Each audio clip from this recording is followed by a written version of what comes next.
Hey guys, so I just got home from work. It's 4:30.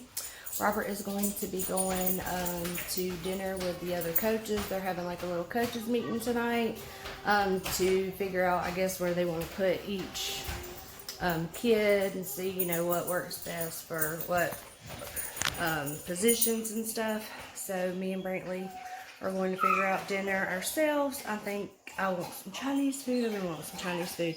So I might order that. We'll see. And that's all we got going on right now. I hope y'all are all having a great Friday. And I will see you guys in just a bit. Hey guys. So look at all this food. Okay. I don't normally do this as far as like mukbangs and stuff like that. But I saw somebody the other day with Chinese food that I was watching, and it made me want it, so I ordered a ton of stuff. Of course, I'm not going to eat all this in one sitting, but we'll have leftovers that we can eat later. So right now we got just some plain lo mein.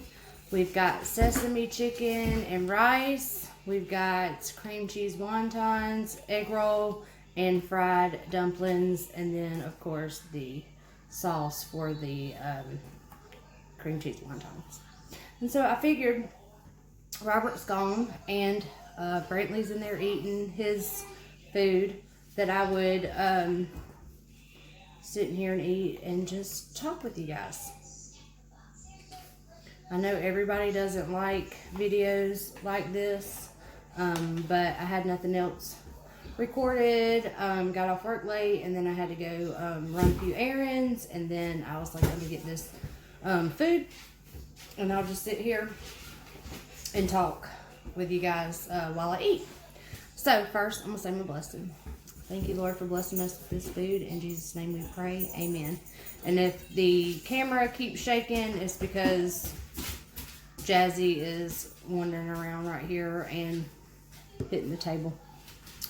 So, I hope y'all had a great night, or a great day.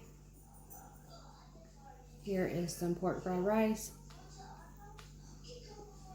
I don't know how to eat with chopsticks, so I'm eating with fork. Let's try that lo mein. That's so good.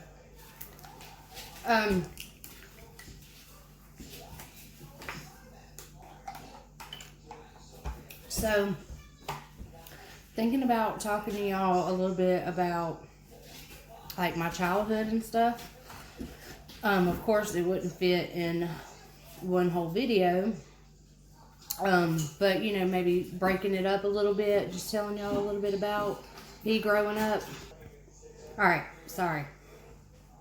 I had to get Jazzy some water. Anyways, so growing up, just about like my childhood, but we'd have to do it in different parts of videos.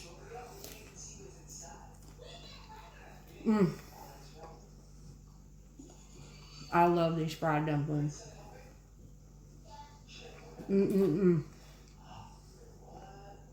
They are so good.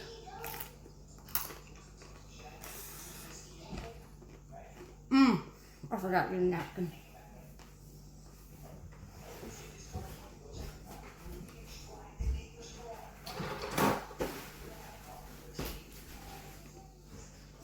Sorry. So,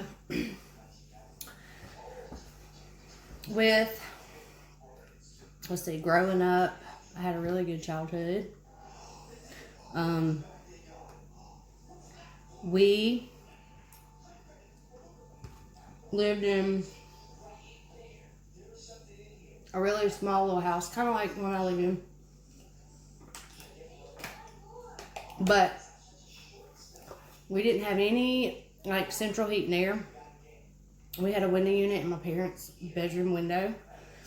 And then we had, one of those floor heaters that you stand over and it melts the bottom of your shoes. And my school, my elementary school, was right across the street. And my mom worked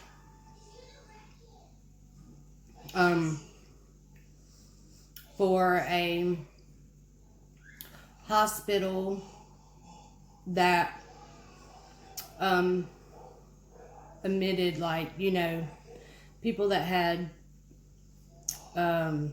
problems or didn't have family members or whatever to take care of them, that may have been born with disabilities and things like that. She worked like in the kitchen, serving food. And she worked like 12-hour shifts, 6 in the morning to 6 in the evening. And she would have like one week, one Thursday she would go in at 6 and get off at 1, and then the next Thursday she would go in at 1 and get off at 6, and then the rest of the days she would work like 6 to 6. Around the holidays and stuff, she would get part-time jobs like working at Toys R Us or Waffle House or Huddle House, just to make like extra Christmas money. So she worked a lot, and my dad would work 2 or 3 jobs too. So my school was across the street. Days that she was off, we had a crossing guard that would stand right out in front of my house that would let us cross the street to the school, and I would do that. And then days that she worked, she would take me right down the road to my granny's house, and then my granny would take me to school when it was time for me to go and pick me up, and then my mom would come pick me up when she got off work. Sorry. So, we lived on a big field. Like, there was a big field in the backyard, and then we had 2 neighbors, and the neighbors, one side was a mother and a daughter, and they were older, and on the other side was a married couple, and they were older. So I didn't really have any kids that lived next to us to play with or anything, so I would have to get like my friends from school.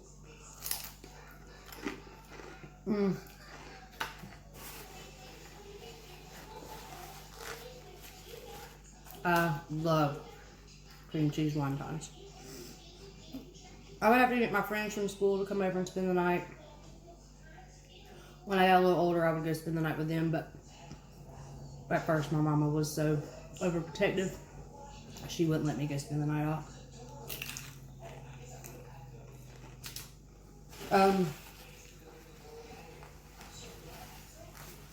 So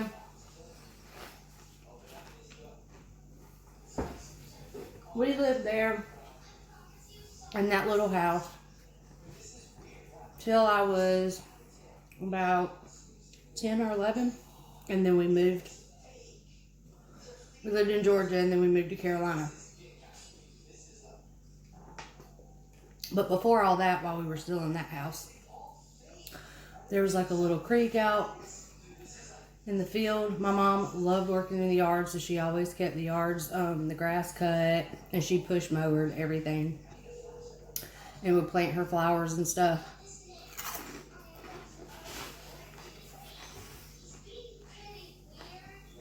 There was a creek that ran at the end of that field, and we loved going down there, like putting our feet in it and throwing rocks in it and stuff in the summertime.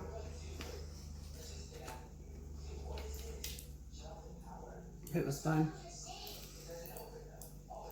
And we had a little corner store right down the road from us. And it was an old wooden store. The best little store ever. And he sold like all the old candy, all kind of antiques and stuff in there. And my mom smoked cigarettes, and I was able to go in there and buy them for her. Like being 7. Not that that's good thing, but just how much things have changed back from now till back then. And then, you know, I'd have friends come over and spend the night. My mom was amazing. She would always take us to the lake. My mama had a sister. Her name was Michelle. And they were really close. And Michelle had tons of friends. And she had a daughter and a son. And her daughter was my age. So she would go to the beach and stuff with us a lot during the summertime. And then when I was like 9, I was at school. And we were having field day. And field day was like really fun. And I see my dad and my cousins walking out on the field. And they were coming to pick me up from school. And I was like, why are y'all picking me up from school? It's field day. Like, I don't want to leave. And I could tell my cousin was sniffling like she was crying. And I asked her what was wrong. And she said, nothing, I just got a cold. And so when we got in the car, they told me that my aunt Michelle, my mama's sister, had passed away. I remember getting so upset. And we went to my grandma's house, and my mama was there, and she was devastated, and so was my grandma. And she was 26.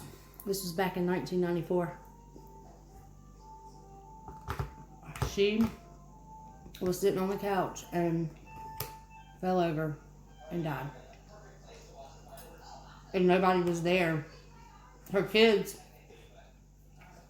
but nobody was able to give her CPR. So by the time the paramedics got there, it was too late. And they said it was just sudden death syndrome. But back then they didn't know exactly what it was until moved forward. I was 18 and my mama's heart just stopped and she fell over and died for 6 minutes. She was at my grandparents' house, so they were able to give her CPR until the paramedics got there. And she was in a coma for over a week. And they said that if she made it through, she'd probably be a vegetable. And I lost it. But she made it through. And I'm fast forwarding a lot because obviously I'm going to go back where I was a kid. And then we'll get to that time later. But like we always went to the beach and did fun stuff. We didn't have a lot of money, but my mom always found ways to make things fun. All my friends loved her.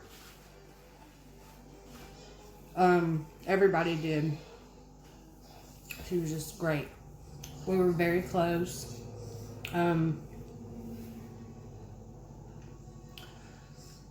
Let's see. So then, so when I turned about 10, we moved from Georgia to Carolina. And my dad had bought a nice house, and we wasn't used to living in anything that nice. We had an in-ground pool. The house ended up being It was his boss's house at the time that they sold. So my dad bought it from him.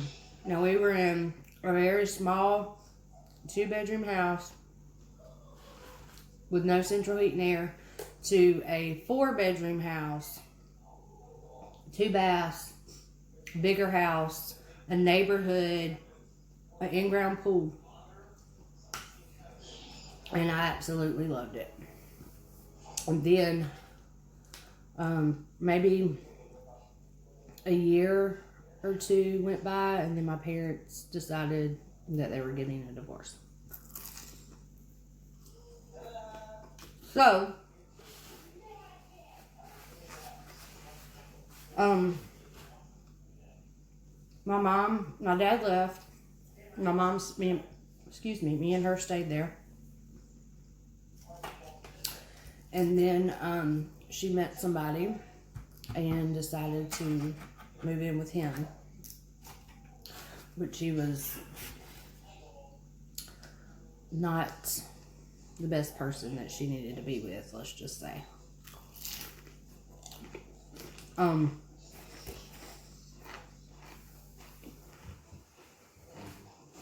So of course I move out there with her, and I didn't last very long. I started when my dad was remarried. No, he was seeing my stepmom now, and living there. So I called him to see if I could move in there because I didn't want to be out there anymore. Not because of my mom, but because of the guy that she was with.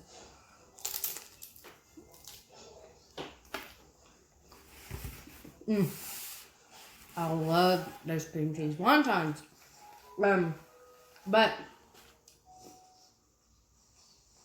me becoming a teenager, you know, I wasn't a bad teenager at all, but I did have a mouth, and I didn't want anybody else to try to take the place of my mom. So I felt like, you know, I didn't want to be there either. So I would stay with my friends a lot through that time. But my mom finally got out of that situation because it was abusive and moved back to South Carolina because she moved back to Georgia when she met that guy. And so me and her lived back together, and we had so much fun. You know, my friends would come over, and we just had lots of fun and hung out. And then she met somebody else that she ended up marrying, and he wasn't the best person that she needed to be with either. But she helped take care of his kids. They were 5 and 6 at the time when they got married. Well, his little girls were, and he had a little boy. But the little boy lived with his mom because the little girls and the little boy had 2 separate moms. So the little boy lived with his mom, and the little girls lived with him and my mom. And he was an alcoholic, and their mom was an alcoholic. So my mom was pretty much the only thing that they had that they could, you know, talk to or go to about anything because... But I was a teenager, so I really wasn't into being at home and stuff. You know, I wanted to be with my friends and drive my car and all that.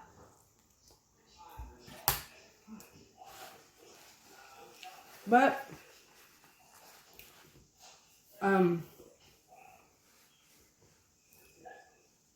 by that time, you know, they had been married for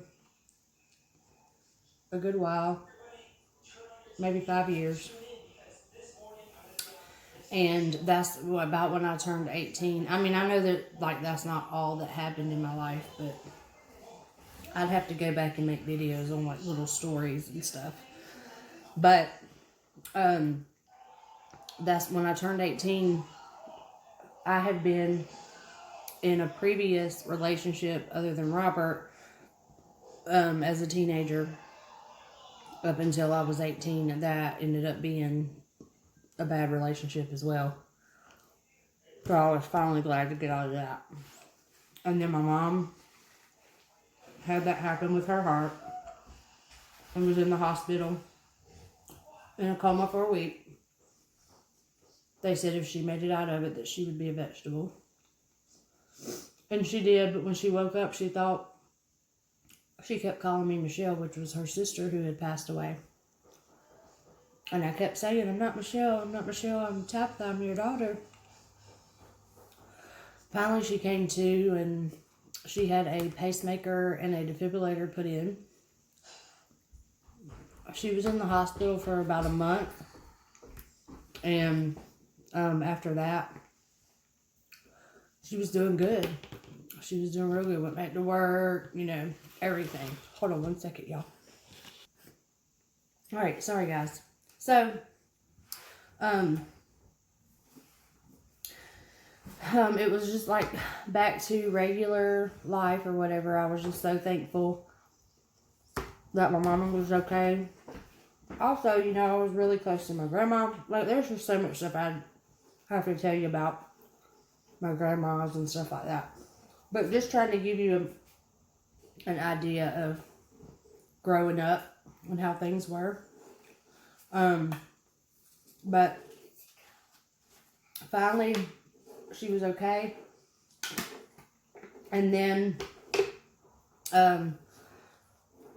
about 5 years or so, her pacemaker and her defibrillator while she was at work went off.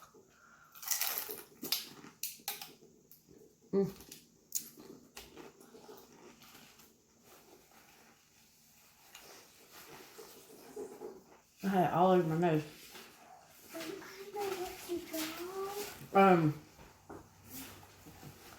So that really scared her. Because, she said it felt like a bull kicked her in her chest. So she went to the hospital. And they kind of just reevaluated her medicines and things like that. And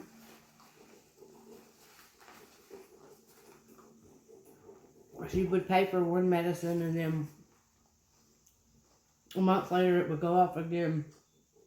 And then back in the hospital, changing medicines. And it would be a waste of money. Like, she started getting more and more depressed, and like, I can't afford this. And so I would try to help her with everything that I could. And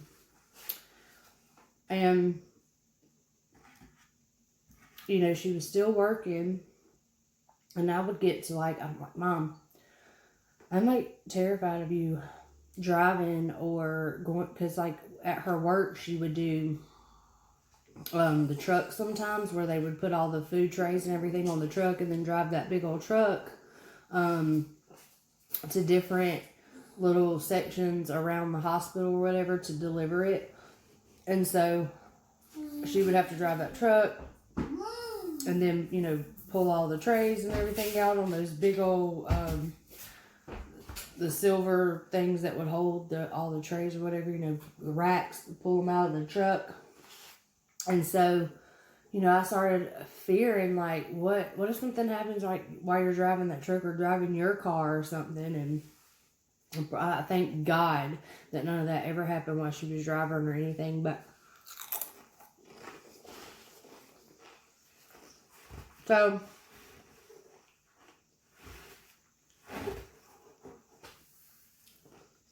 it kept going off all the time. She was in the hospital more than she was at work. And she was scared. I was scared. And finally, they said, let's send you to Atlanta, to Emory, and see what's going on or whatever. Because they had done so many procedures to her, and she was terrified of being in the hospital or anything. So they would do all these different procedures, like cutting, going in and like burning different valves and like just different things that had different stuff to do with her heart and different things. And so, get out. And so, when she went to Emory, first of all, the hospital that she was at here ended up giving her staff, because they did the procedure that they did in her side. Like, she kept trying to tell them that it was hurting really bad. And one morning I walked in because we were getting ready to go to Atlanta, and like it just started gushing, like what not water, but it looked like water, and stuff out. And they didn't even care that, like they didn't care about it or whatever. Anyways, it ended up being staff. When she got to Atlanta, they treated her and everything really good. Like it was way better experience. But anyways, they ended up putting new batteries in her pacemaker and her defibrillator, because she had it like right, it looked like, you know, just right there. It's like a box underneath her skin. And so after that, like she came home, she was fine for a while. Like that, I guess, I don't really know if that's, I mean, it helped, like, because it wasn't going off. And she had AFib. But, yes. Oh, and so, you know, and then time went on, and she ended up going back in the hospital back and forth again, because then it started going off and stuff again. But her husband got really sick. And he was never in the hospital when she was in the hospital. He was never nowhere to be found. So she was there trying to take care of him, and ended up getting H1N1. So she came home one day from being up there and said, I don't feel good, I'm going to go lay down. I feel like I'm getting the flu. And I said, okay. Well, if you need anything, you know, let me know. So then the next day, I didn't hear from her, and that was not like her. Like, we talked 100 times a day if I wasn't already over at her house. And so she, I went over there, and she was under all these blankets, and it was March, which today is the day, makes 6 years that she passed away, March 8th. But it was March, and so it wasn't cold outside. Not then. Not that year. And she had the heater on, and it was burning up in there. And I was like, Mama, it is hot. Like, something's wrong. And she was like, I'm shaking, I'm freezing. And then she started, like, falling into the walls. She couldn't keep herself up. She wasn't eating or drinking anything. I was like, you're going to have to go to the hospital. And she was like, no, if I don't feel any better tomorrow, then I'll go. And I was like, Mom, you've got to, you know, I'm 8 months pregnant at that time. I was like, I can't pick her up and put her in the car. So it got worse. I called the ambulance. They came and got her. And the doctor said, can you come in here for a second? And I walked in, and he said, has she had anything to drink, or has she taken anything? And I said, she doesn't drink, and she doesn't take anything besides like her heart medicine and stuff that they have her on. And I had that bag with me so I could show him all the medication that she was on. And he was like, well, I asked her to touch her nose, and she really can't find it to touch it. He said, so we're going to put her like in a sedated coma right now, so that way she, you know, she's having trouble breathing. Her oxygen level is really low, and we just want to like let her body kind of rest and put her in a sedated coma. And I was like, okay. And so they did that, and then they called me, and they wouldn't let me go back there with her. You had to wear a suit and everything to even go back there. And with me being that far along pregnant, like they didn't want me to even be back there at all. And so Um, they called me and said that her kidneys had shut down. Was there, could they do dialysis? And I said, yes, please do dialysis. Do whatever you got to do. And so then, of course, it wasn't taken to the dialysis. So, they told me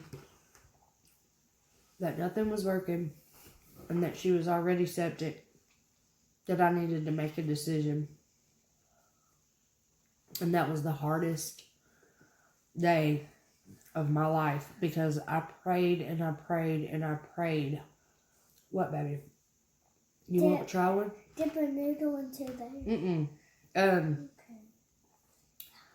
I asked God, she was my life, but please don't let me make that decision. I don't want to make that decision knowing that if I didn't take her off of, because she was on life support by this time. And I was like, I don't want to, thank you. I don't want to make that decision and wonder if the rest of my life. So, the doctor was like, we need to know something. I got all the family together. I went to the hospital and gathered in one of the rooms. And I told them, I don't want to make this decision. And, I didn't want anybody else to make it either, but I didn't want to make it. So they asked me, they would take her off the life support. Did I want them to resuscitate her, or did I, whatever the options were. And so my family was like, just let her come off, because they told me, they were like, we have to take her off, like we can't just let her sit here on it like that. What are you looking for, baby? They're in the dishwasher. And so the family was like, if you want to just they'll have to take her off, and if she doesn't make it, then do not resuscitate, because then they started telling me that it was going to break her ribs and all this stuff. So it came to that, and so I asked God, I was like, please, Lord, if you're going to take her and you're not going to keep her here, then take her peacefully.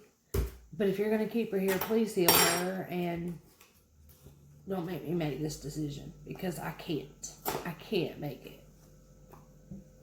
And they took her off, and of course she passed away. And today is exactly 6 days, March the 8th. And 3 weeks later, he was born. The best day of my life. And I miss my mama so much, because I really hate that Brantley doesn't get to, enjoy who she was. And even me telling him about her is not the same of her being here. So it's so hard, because he has all this 6 years. He's fixed to be 6 in April.